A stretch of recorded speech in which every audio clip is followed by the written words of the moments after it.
사랑하는 유니티 교회 성도 여러분, 오늘 수요 경배와 찬양 예배에 오신 여러분들을 환영하고 축복합니다. 저는 아마 이 예배를 이렇게 방송으로 송출할 때쯤에는 우리 PC USA 교단 내의 한인교회 모임인 NCKPC 총회 참석자 자리를 비우고 있을 거예요. 시간이 다르고 장소가 다릅니다. 그러나 우리 하나님께서 우리 예배 가운데 동일하게 역사하시고 또 이렇게 또 방송으로 녹화된 것을 함께하는 여러분들이지만 그러나 이 순간 주님께서 은혜로 가득 부어주실 줄 믿습니다. 함께 같이 기도하심으로 우리 경배와 찬양 시간 갖도록 하겠습니다. 살아계신 하나님 아버지, 이 시간 우리를 이 자리에 불러 모아주시고 함께 주님을 찬양하고 기도하며 또 주의 말씀을 들을 수 있는 시간과 특별한 은혜를 부어주심을 감사합니다. 오늘 우리 한 사람 한 사람 그 심령마다 주님께서 역사하셔서 하나님, 참으로 주님께서 우리를 향하신 그 하나님의 놀라운 계획을 깨달을 수 있는 그런 귀한 시간 되도록 축복해 주시옵소서. 이 세상을 살아가는 동안 저희가 주님의 사명을 감당하고 또 주의 뜻을 분별하며 그렇게 주님의 뜻을 이루어가는 삶을 살 수 있도록 인도하여 주신 바라옵고 감사드리오며 예수님의 이름으로 기도합니다. 아멘.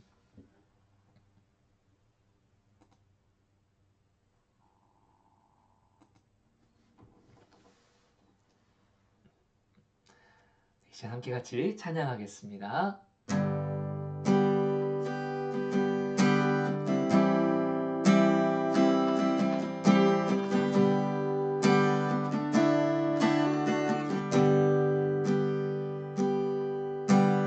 이 세상을 살아가는 동안에 나의 힘을 의지할 수 없으니 기도하고 낙심하지 말 것을 주께서 참 소망이 되심이라. 하나님의 꿈이 나의 비전이 되고 예수님의 성품이 나의 인격이 되고 성령님의 권능이 나의 능력이 되길 원하고 바라고 기도합니다. 주의 길을 걸어가는 동안에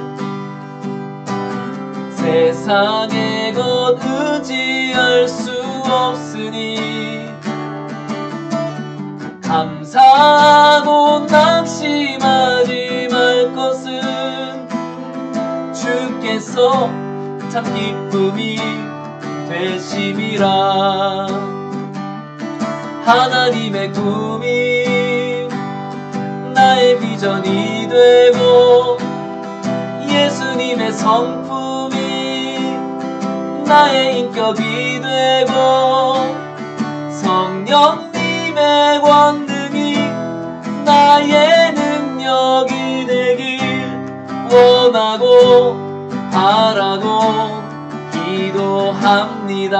하나님의 꿈이 나의 비전이 되고 예수님의 성품이 나의 인격이 되고 성령님의 권능이 나의 능력이 되길 원하고 바라고 기도합니다. 원하고 바라고 기도합니다. 아멘.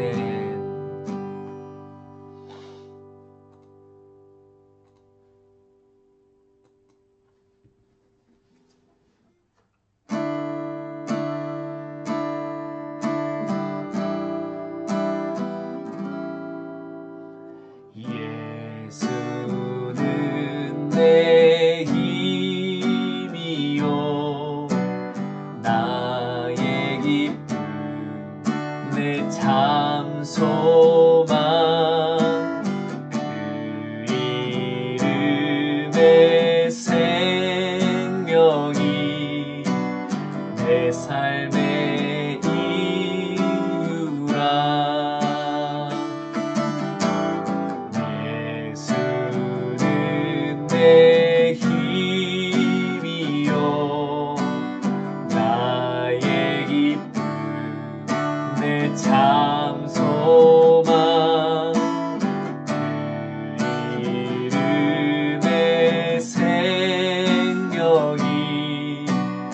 내 삶의 이유라.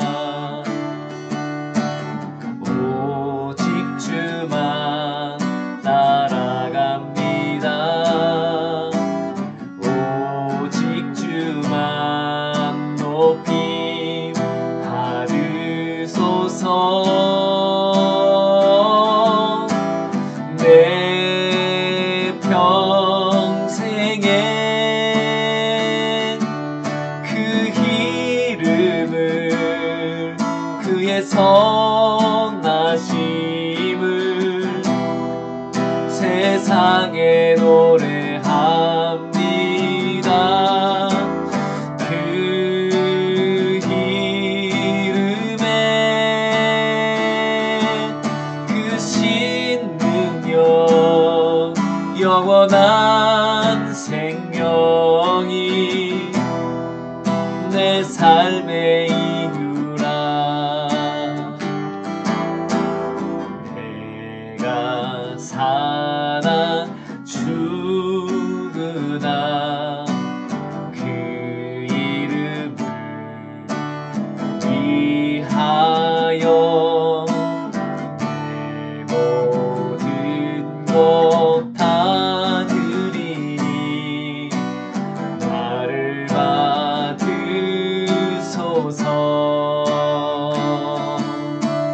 오직 주만 따라갑니다. 오직 주만 높임 받으소서.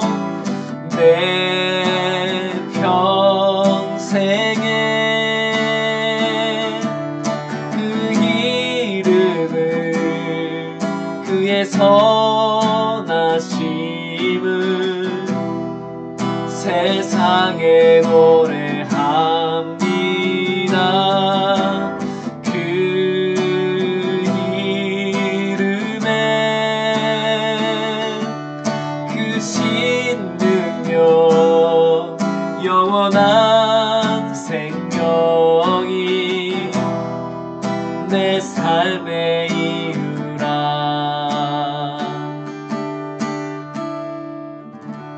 아멘. 우리의 삶의 이유가 되시는 주님의 이름을 높여드립니다. 우리를 주님의 자녀로 부르시고 택하셔서 참으로 그 놀라운 은혜 속에 우리의 삶의 순간순간 이렇게 동행하여 주시니 감사합니다. 하나님, 주님의 이끌림 받아 사는 그런 인생 되게 하여 주옵소서. 우리가 주님의 음성에 온전히 귀 기울이고 또 영적으로 깨어있어 성령에 또 민감하게 반응하고 우리 순간순간 그렇게 주님의 뜻을 이루며 살 수 있도록 우리 한 사람 한 사람을 축복하여 주시옵소서.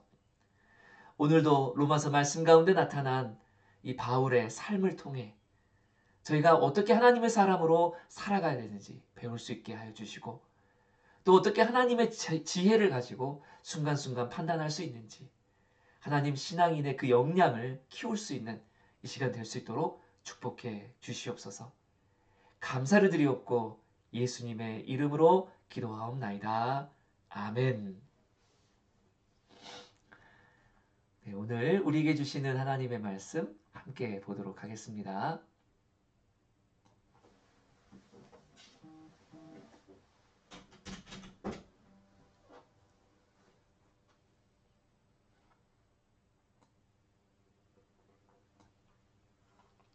네, 주시는 말씀은 로마서 15장 22절로 29절까지의 말씀입니다.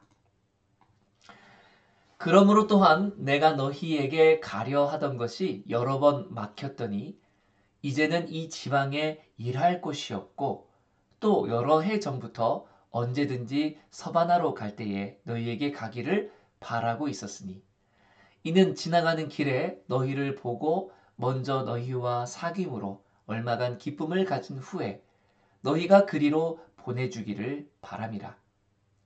그러나 이제는 내가 성도를 섬기는 일로 예루살렘에 가노니 이는 마게도냐와 아가야 사람들이 예루살렘 성도 중 가난한 자들을 위하여 기쁘게 얼마를 연보하였음이니라.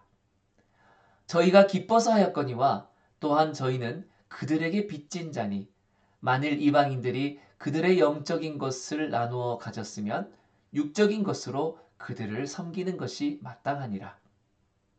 그러므로 내가 이 일을 마치고 이 열매를 그들에게 확증한 후에 너희에게 들렀다가 서바나로 가리라. 내가 너희에게 나아갈 때에 그리스도의 충만한 복을 가지고 갈 줄을 아노라. 아멘. 하나님의 말씀입니다.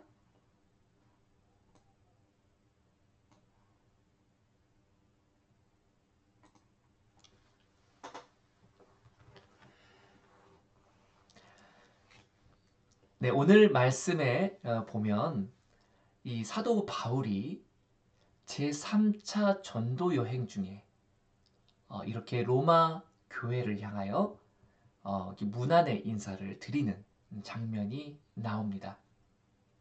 사실 이 로마서라는 것이 사도 바울이 한 번에 써서 보낸 것이냐, 아니면 여러 번에 나누어서 보내었던 것을 이렇게 묶어서 이렇게 로마서로 이렇게 내놓은 것이냐 하는 것에는 뭐 여러 가지 이렇게 이견이 있을 수 있습니다만, 뭐 그러한 것이 중요한 것이 아니고요. 지금 당시 로마서 15장을 쓸 당시에는 이 로마 교회에게 이렇게 문안 인사를 하는 그런 광경이 나와 있고, 이것이 제3차 전도 여행이라고 할 수 있는 까닭은 바로 오늘 본문에 나타난 그 바울의 여행 계획과 그리고 3차 바울의 전도 여행의 그 일정과 이렇게 맞닿아 있기 때문에 그렇다고 이야기할 수가 있습니다.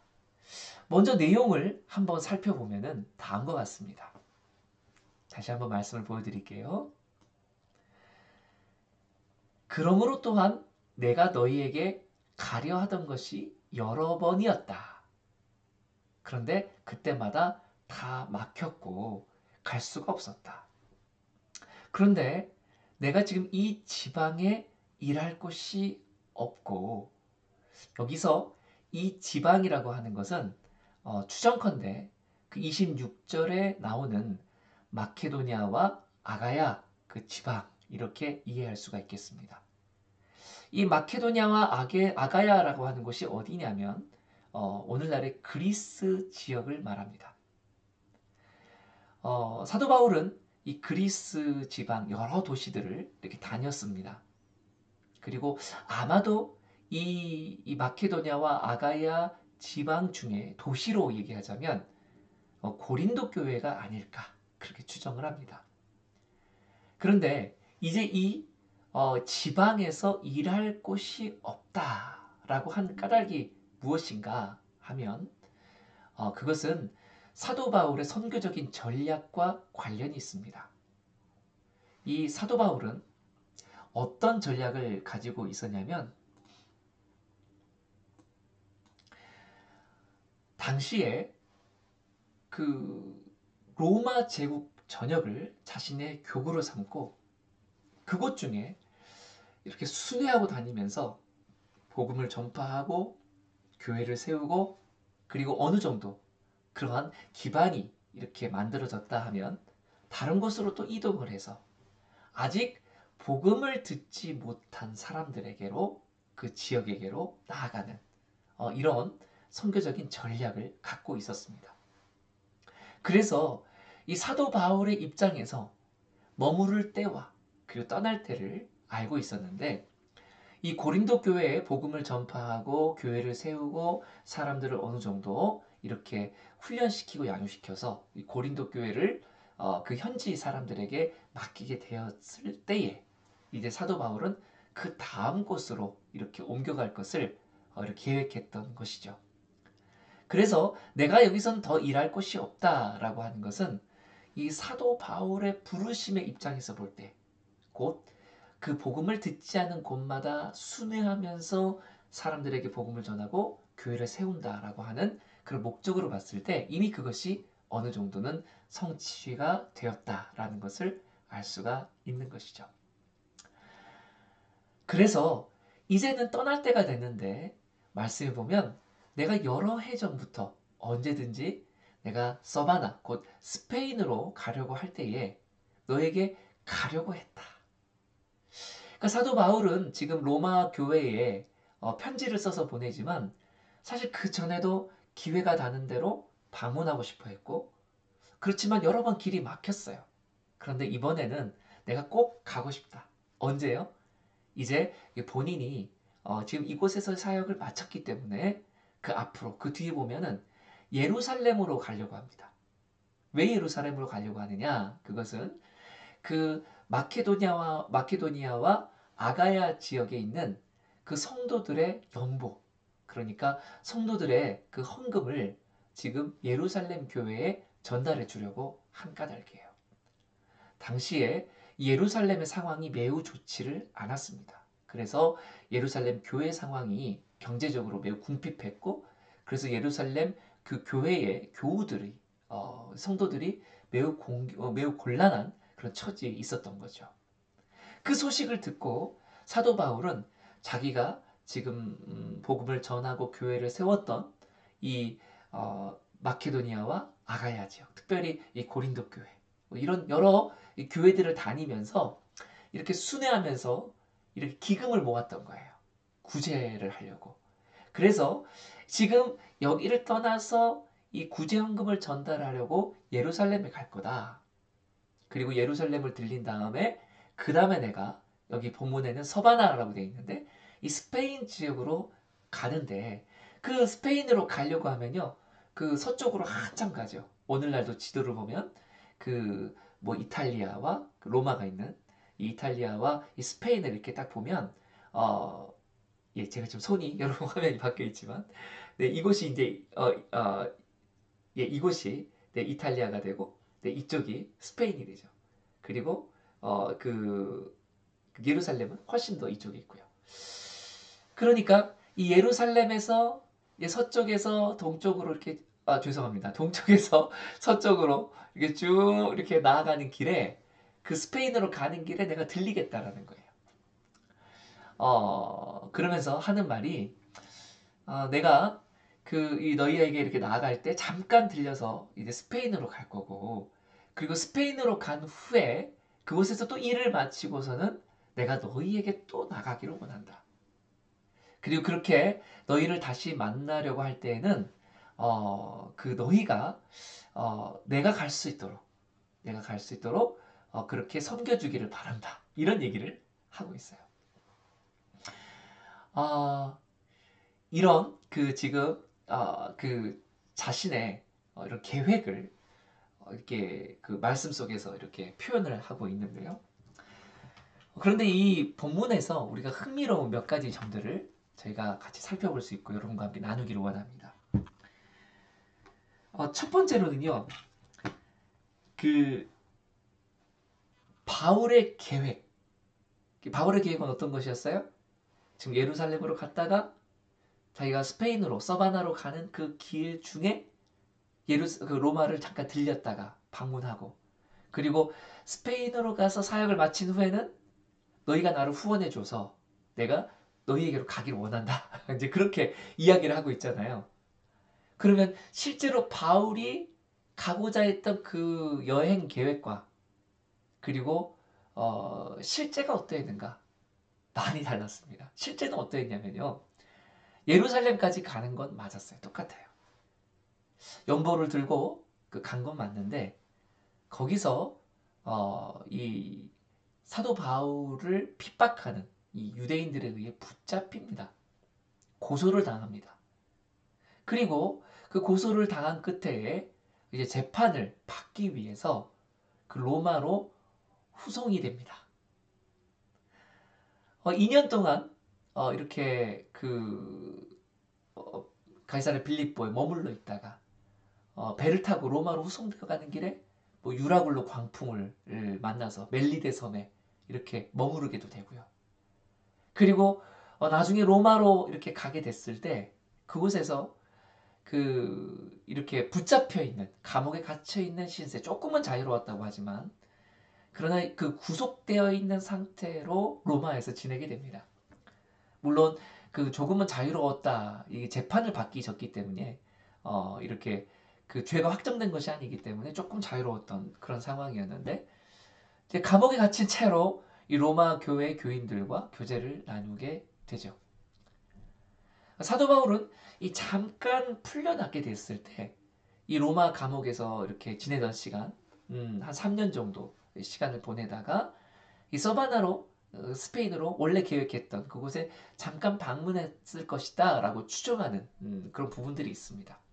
뭐 클레멘스서에 이렇게 나와 있다고 하는데요. 그러다가 다시 붙잡혀 오게 돼요. 그리고 순교를 하게 되죠.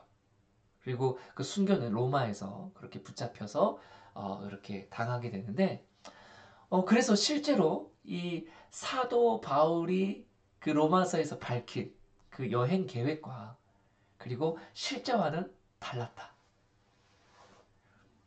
비슷한 듯한데 달랐다.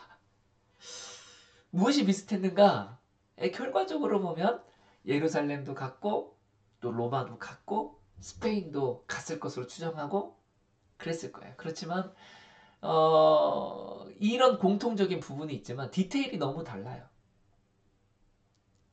이 디테일이 다른 그 부분은 사도 바울이 그 지금 이 본문 말씀 뒤에 보면 내가 핍박당하지 않도록 좀 나를 위해서 기도해달라라고 했지만 실제로 핍박을 당했고 이 자유롭게 내가 이렇게 그 로마 교회도 들리고 스페인으로 가고 한 게 아니라 결박되고 구속된 상태로 가게 되었죠.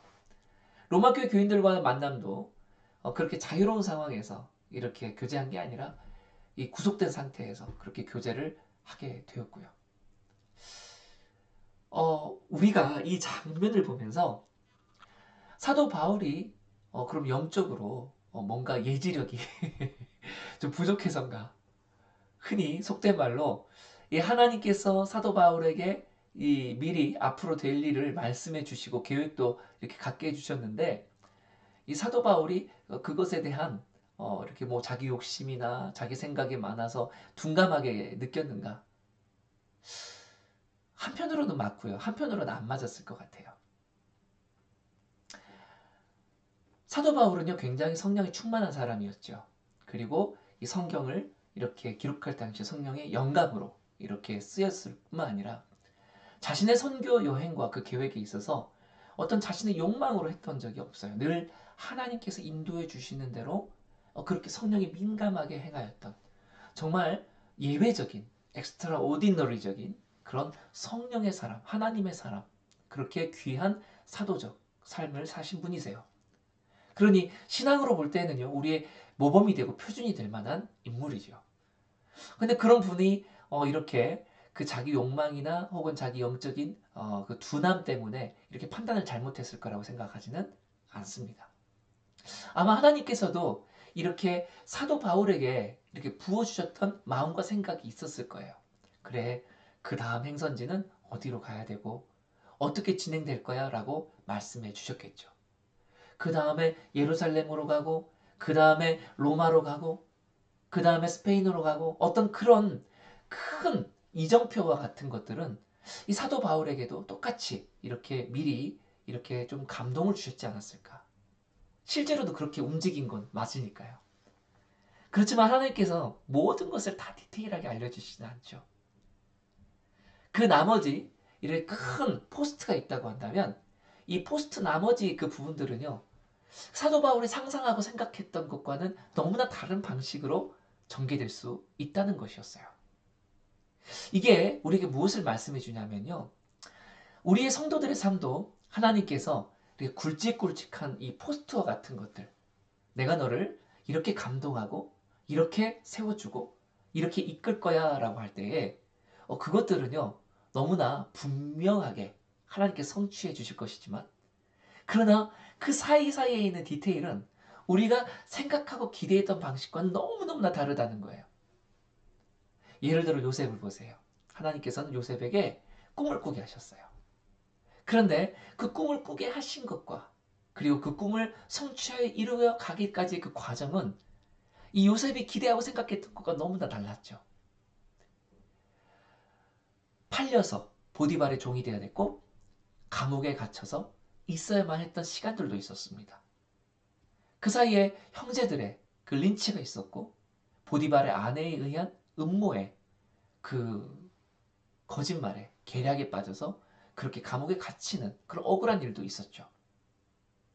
그렇지만 결국 하나님께서 요셉에게 꿈꾸게 하셨던 일들을 마침내 이루게 하시고 그때에서 비로소 이 요셉은 자신을 향한 하나님의 계획이 성취되었음을 알게 됩니다. 모세는 또 어떠했을까요? 모세 또한 저가 참 어려운 시간을 겪었습니다. 40세 때에 자신의 이스라엘을 구원해 보겠노라고 그렇게 했지만 결과적으로는 미디안에 도망가서 40년 동안 나이 80이 되도록 그렇게 시간을 보내야만 했던 그런 상황이 펼쳐졌죠. 결국 하나님께서는 모세를 들어서 사용하시고 모세를 통해 놀라운 하나님의 일들을 이루시지만 그러나 거기까지 가기에 그 과정에 대한 디테일을 보자면 이렇게 사람들로부터 버림당하고 기대와는 달리 대우를 받고 그리고 어쩔 수 없이 미디안 광야에서 유랑해야 했고 목동으로 살아야 했고 대릴 사위로 살아야 됐고 이런 시간들이 있었던 거예요. 야곱은 또 어떻습니까? 야곱도 마찬가지죠. 그가 걸어왔던 험악한 인생 이야기를 다 하자면 정말 너무나 많습니다. 성경 안에 나와 있는 그 많은 인물들을 뭐 다윗의 얘기를 또 다니엘의 이야기를 이렇게 다 들여다보면 그 인생에 하나님께서 그 사람을 향한 완전한 계획을 가지시고 결국 그 일을 이루시지만 그 과정까지의 디테일을 보면 너무나 달라요. 우리가 기대했던 것과. 이 사도 바울의 그런 어떤 영적인 그 충만함 속에 분별력을 가지고 하나님께서 나의 삶을 이렇게 이끌어 가시겠구나 라는 것을 제가 몰랐던 바는 아니지만 제가 계획하고 생각했던 것과 실제로 이루어진 것은 너무나 달랐다. 너무나 달랐지만 결과적으로는 같았다. 근데 이것이 우리 가운데 보여주는 하나님의 섭리를 우리가 깨달을 수 있기를 원합니다. 사랑하는 여러분, 때때로 하나님께서 우리에게 부어주신 비전이 있고 꿈이 있고 약속이 있어요. 그것은 결국에는 성취될 거예요. 우리가 하나님께 신실하게 우리의 그 마음을 드리고 중심을 드리고 그래서 순종해 나간다면 분명 하나님께서는 우리를 통해 이루고자 하셨던 그 계획대로 우리를 이루실 겁니다. 그런데 그 중간 과정은요. 우리가 생각지 못했던 일들이 정말 많이 일어날 수 있어요. 그렇지만 그런 상황 앞에 우리가 굴복하지 맙시다. 설사하여 우리가 메인바되고 우리가 유라굴로 광풍을 만나고 2년 동안 머물러 있어야 되고 그런 여러 가지 우리가 기대하지 못했던 일들이 일어난다 하더라도 말이죠. 결국 하나님께서 이루어 가신다. 오늘 이 사도 바울의 이 3차 전도 여행 그 막바지의 그 계획을 쭉 본문 말씀을 통해서 이렇게 이야기하는 걸 들으면서 이것대로 정말 됐는가? 그렇진 않았구나. 그렇지만 그 가운데 갭이 있지만 갭이 없구나 하는 것. 그걸 보면서 우리 하나님의 섭리를 깨닫고 느낄 수 있기를 바라고 축복합니다. 두 번째로 우리가 생각해 볼 것은 뭐냐면요. 이 바울이 이 로마 교회에게 뭐라고 얘기했냐면 나를 좀 후원해 주라 라고 하는 얘기를 합니다.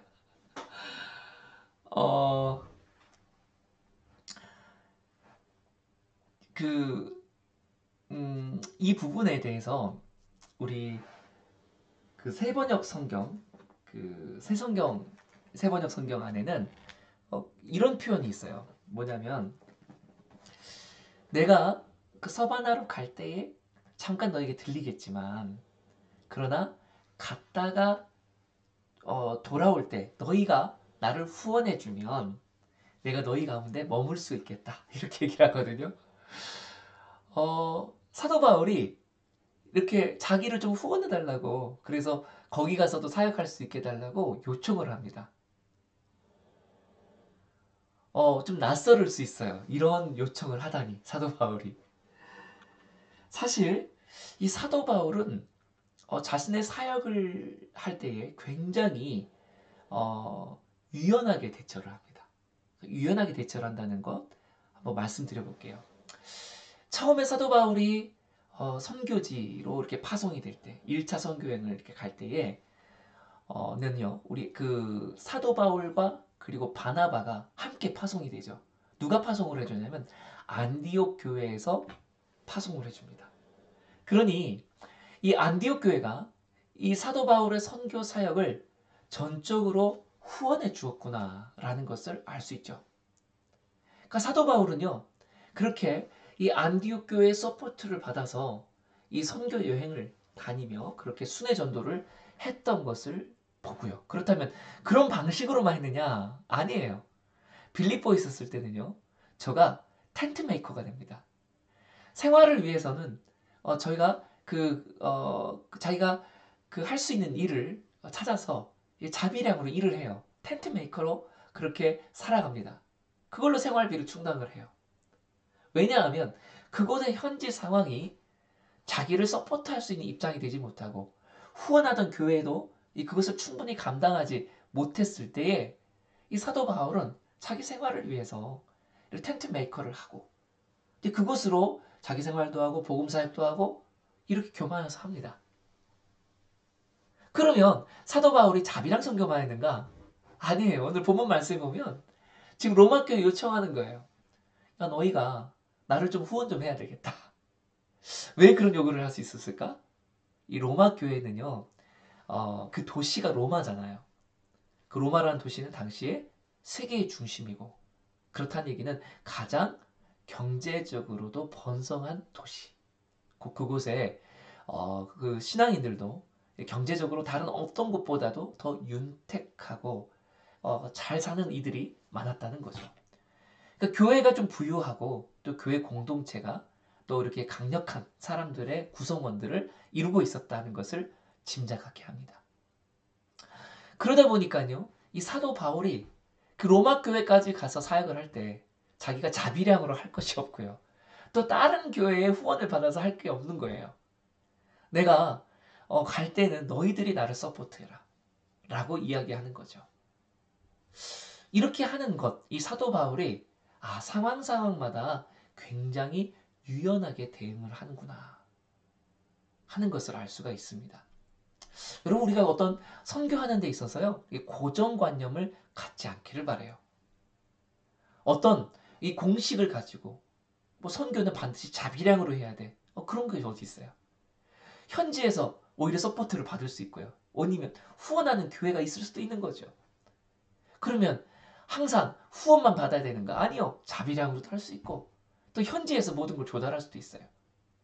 지금 오늘 바울이 지금 로마 교회에 요청하는 건 내가 가면 너희가 다 감당해 줄 수 있지? 라고 이렇게 후원 요청을 하는 것 아닙니까? 할 만하니까 하는 거죠. 근데 이런 상황에 따른 이런 유연한 이런 상황에 대한 대처가 이 사도 바울의 지혜였다 하는 것을 우리가 보게 됩니다. 매뉴얼이라는 것, 그건 우리가 생각하는 대로 이렇다 저렇다 하는 게 아니라 정말 매뉴얼은요, 상황에 따라 유연하게 대처하는 것이 그게 매뉴얼이에요. 어떤 고정된 사고방식을 가지고 접근하는 게 아니라 현장의 상황에 따라 어떻게 하는 것이 지혜롭게 결정할 수 있는가. 저와 여러분에게도요, 어떤 이렇게 고정관념으로 이건 이렇게 저렇게 해야 된다는 그런 신앙인의 판단이 아니라 이 사도 바울처럼 우리가 어떤 상황에 접하느냐에 따라 이렇게 유연하게 대처할 수 있는 그런 지혜가 있기를 바라고 축복합니다. 이 세 번째는 이 본문에서 굉장히 흥미로운 사실. 사도 바울이 돈을 모으고 다녔대요. 이게 어떻게 된 거냐면 지금 26절 그리고 25절 26절 말씀 이렇게 한번 살펴보죠. 그러나 이제는 내가 성도를 섬기는 일로 예루살렘에 가노니 이는 마게도냐와 아가야 사람들이 예루살렘 성도 중 가난한 자들을 위하여 기쁘게 얼마를 연보하였음이니라. 저희가 기뻐서 하였거니와 또한 저희는 그들에게 빚진 자니 만일 이방인들이 그들의 영적인 것을 나눠 가졌으면 육적인 것들로 그들을 섬기는 것이 마땅하니라. 자, 지금 사도 바울은 무엇을 얘기를 했냐면요. 자기가 지금 교회 개척을 하고 섬기던 그 마케도냐 지역, 아가야 지역 여러 교회를 다니면서 야, 너희 헌금 좀 해라. 왜냐면 지금 예루살렘에 있는 교우들이 너무 힘든 상황에 있다. 그들을 도와야 된다. 그래서 펀드레이징을 하고 다니는 거예요. 사도가 이 복음을 전하고 하는 일만 하는 게 아니고요. 굉장히 통전적으로 일을 했습니다. 야, 사도 바울이 돈 모으고 다녔다. 상상할 수 있겠습니까? 우리는 때때로는요, 너무 보고 싶어 하는 것만 봐요. 사도 바울 생각하면, 아, 저는 복음을 전하고 교회를 세우고, 그렇게 순수하고, 그렇게 오직, 어떤 그런 일들만 했을 것이다. 그렇지 않아요. 사도 바울은 할 수 있는 모든 일들을 다 했습니다. 우리 초기에 한국교회에 오신 선교사님들의 이야기를 보면요. 저들은 병원도 세우고 학교도 운영합니다. 심지어 비즈니스도 해요. 언론사도 만들고 그러기 위해서 필요한 그런 자금들을 본국에서도 끌어모으고 또 그 현장에서도 이렇게 너희들이 좀 돈을 모아야 되겠다라고 독려하기도 합니다. 여러분 속되고 그리고 성스러운 것 그게 구별이 됩니까? 돈 모으는 거면 속되는 거고 그런 거 안 하는 거면 그 성스러운 겁니까? 그렇지 않아요. 이 성속의 구별은 어떤 돈을 모으느냐 모으지 않느냐에 대한 게 아니라 무엇을 위해서 하느냐가 중요한 거죠. 이 사도 바울의 입장에서 볼 때 지금 예루살렘 교회가 어려움을 당하고 있습니다. 그곳에 있는 성도들이 몹시 핍절합니다. 그렇다면 지금 자기가 섬기고 있는 이 아가야 지역, 고린도 지역, 마케도니아 지역, 이 지역은 그리스 지역으로서 당시 지금 예루살렘의 형편보다 훨씬 더 좀 낫단 말이에요. 사실 생각해보면 이 마케도니아와 아가야보다는 로마 교회가 훨씬 더 좋은 거죠. 로마는 경제적으로 훨씬 더 부유한 곳이었을 테니까.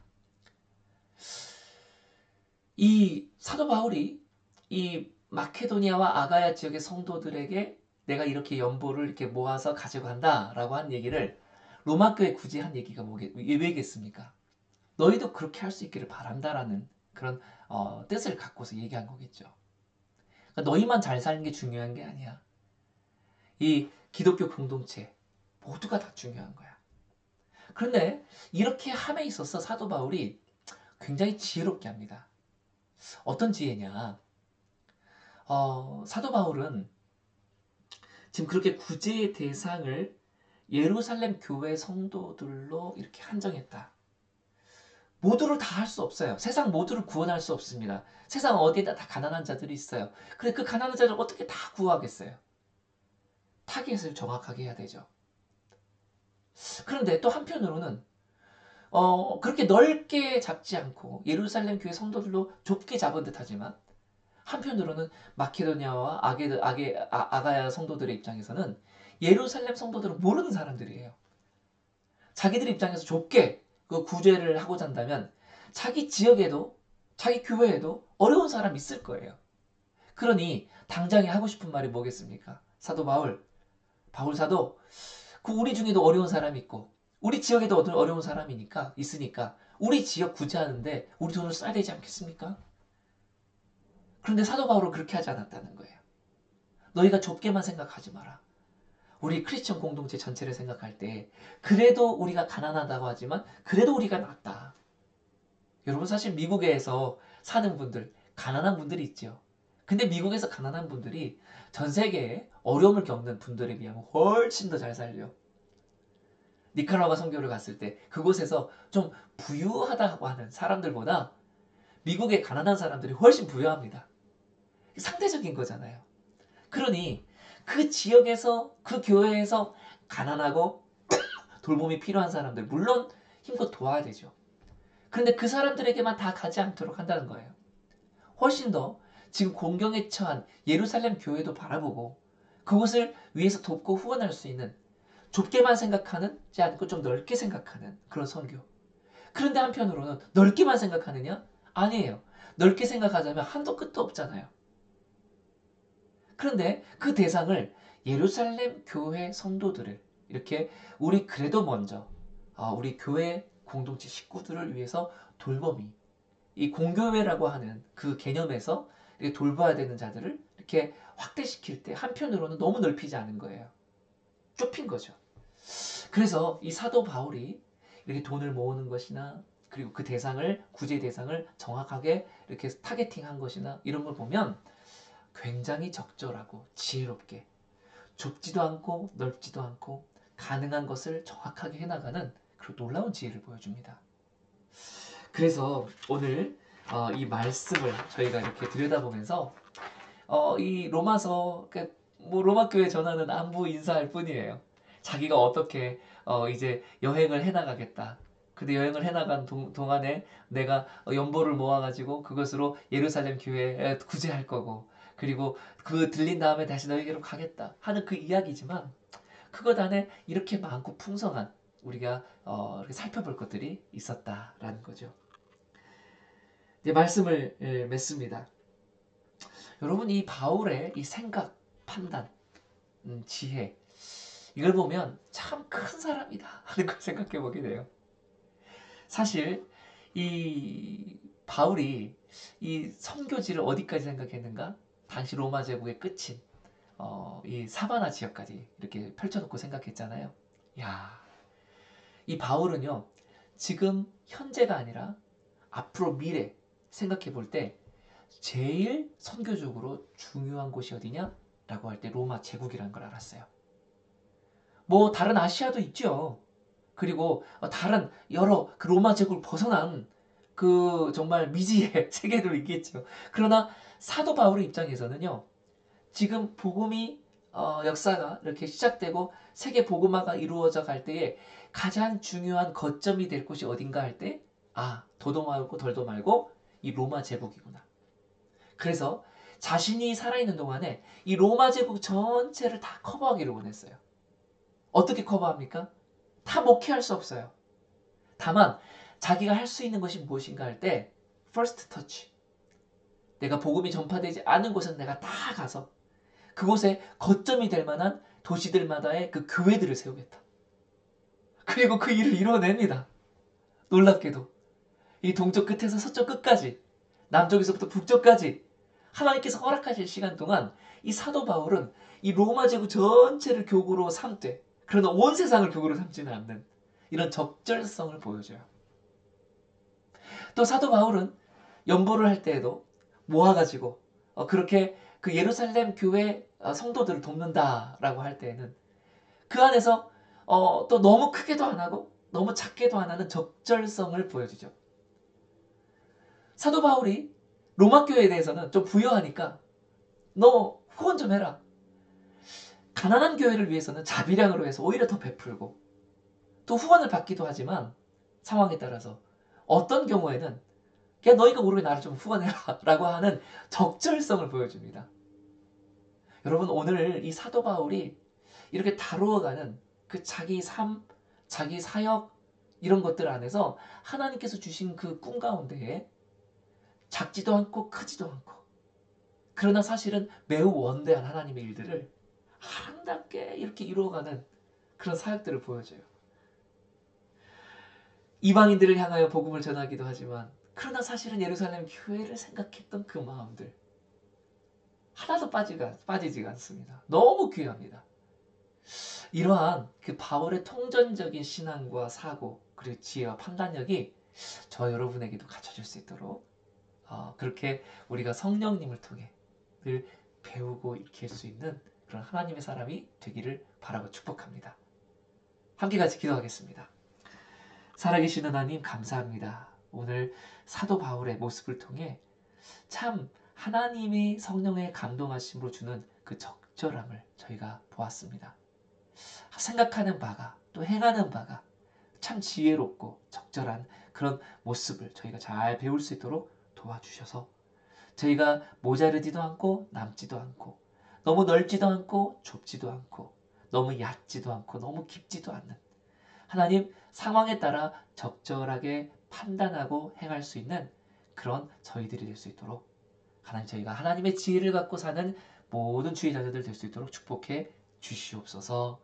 감사드리옵고 예수님의 이름으로 기도합니다. 아멘.